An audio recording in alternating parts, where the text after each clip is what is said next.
ઘઉંનો પાક યોગ્ય રીતે વિકાસ ન થતો હોય, પાંદડા વહી જતા હોય કે રંગ ફીકો પડી જતો હોય, આ તમામ સમસ્યાનું સમાધાન આપણે આ વિડીયોના અંત સુધીમાં જોઈશું, તો વિડીયોને અંત સુધી જોતા રહેજો। આજે હું તમને આ સમસ્યાનું કારણ અને યોગ્ય ઉપાય જણાવીશ। તો હવે જોઈએ પાકમાં સમસ્યા શું આવે છે। હાલમાં ઘણા ખેતરોમાં ઘઉંના પાંદડા વહી જાય, પાક ધીમી ગતિએ વિકસે છે અને કેટલી જગ્યાઓ પર નીચલા પાંદડા સૂકીને જમીન પર પડી જાય છે। ઘણા ખેડૂતો તરત જ કેમિકલ વાળી દવા છાંટે છે, પરંતુ સાચો ઉપાય ન મળવાને કારણે ઉત્પાદન ઓછું રહે છે। હવે સૌપ્રથમ આપણે કારણો જાણી લઈએ। તો પહેલું કારણ છે પોષક તત્વની અછત। નાઇટ્રોજન, પોટાશ અને ઝીંકની કમી પાંદડાઓને પીળા અને નબળા પાડે છે। બીજું કારણ એ પણ હોઈ શકે છે જીવાતો અને રોગો, જેમાં એફિડ્સ, આર્મીવોર્મ્સ, રસ્ટ રોગ। આ જીવાતો અને રોગોથી ઘઉંના પાંદડા વહી શકે છે, પાકની ગુણવત્તા અને ઉત્પાદન પર ખરાબ અસર થાય છે। સૌપ્રથમ આપણે કારણો જાણી લઈએ, ત્યારબાદ આના ઉપાયો પણ જાણીશું। ત્યારબાદ ત્રીજું કારણ પાણી અને વાતાવરણનો તણાવ પણ હોઈ શકે છે। વધારે પાણી અથવા પાણી ન હોવું એટલે કે અનિયમિતતાને કારણે પણ આવું બની શકે છે। વધુ ઠંડી કે ગરમી પણ હોઈ શકે છે। જ્યારે છોડ પર પાણી, તાપમાન કે ખાતર યોગ્ય ન મળે તો છોડ નબળો પડી શકે છે, પાંદડા વહી શકે છે અને પાક સારી રીતે વધી શકતો નથી।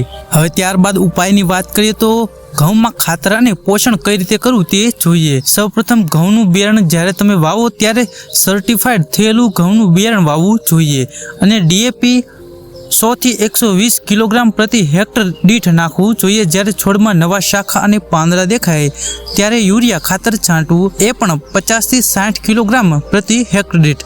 અને જો ઝીંકની કમી હોય તો તમારે 25 કિલો પ્રતિ હેક્ટર દીઠ ઝીંક છાંટવાનું રહેશે। અને જમીનની ટેસ્ટ કરવી ખૂબ જરૂરી છે, તો જ તમને ખબર પડશે ઝીંકની કમી છે કે નહીં। ત્યારબાદ જીવાત અને રોગની નિયંત્રણની વાત કરીએ તો ઘઉંના પાકમાં કેટલીક જીવાતો અને રોગો આવી જાય તો પાંદડા વહી જાય અને ઉત્પાદન ઘટે છે। જો પાંદડાની નીચે નાની નાની જીવાતો દેખાય તો પાંદડા વહી જાય છે, તો એ મહી એટલે કે એફિડ્સ હોઈ શકે છે। તેના માટે ઇમિડાક્લોપ્રિડ દવા 0.3 ml પ્રતિ લીટર પાણીમાં ભેળવીને છાંટવાની રહેશે। જો પાંદડા કાપેલા દેખાય તો અથવા તો પાક અચાનક ખરાબ થતો દેખાય તો એ લશ્કરી ઈયળ એટલે કે આર્મીવોર્મ હોઈ શકે છે। તેના માટે ક્લોરપાયરિફોસ દવા 2 મિલી પ્રતિ લીટર દીઠ છાંટવાની રહેશે।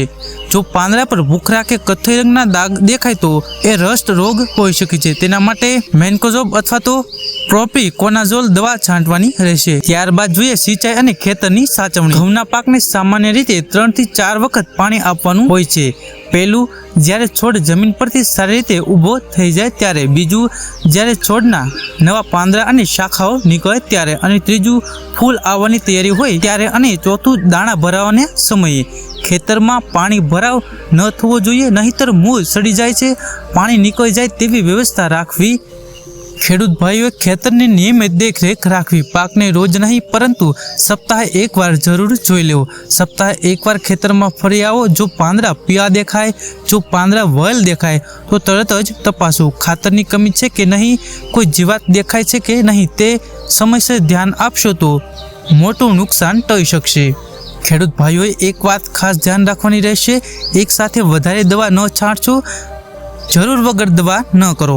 સારું અને ભરોસાપાત્ર બીજ વાપરવું શક્ય હોય તો જમીનની તપાસ કરાવો। આ રીતે તમે તમારા ઘઉંના પાકનું ઉત્પાદન વધારો અને તંદુરસ્ત રાખી શકો છો। ઘઉંનું ઉત્પાદન વધારવું હોય તો પેજ ફોલો કરી વિડીયોને લાઇક કરી દેજો અને કમેન્ટમાં જણાવશો, અમે તમને યોગ્ય ટીપ આપશું। અને આ વિડીયો તમારા ખેડૂત મિત્રો સાથે શેર કરજો।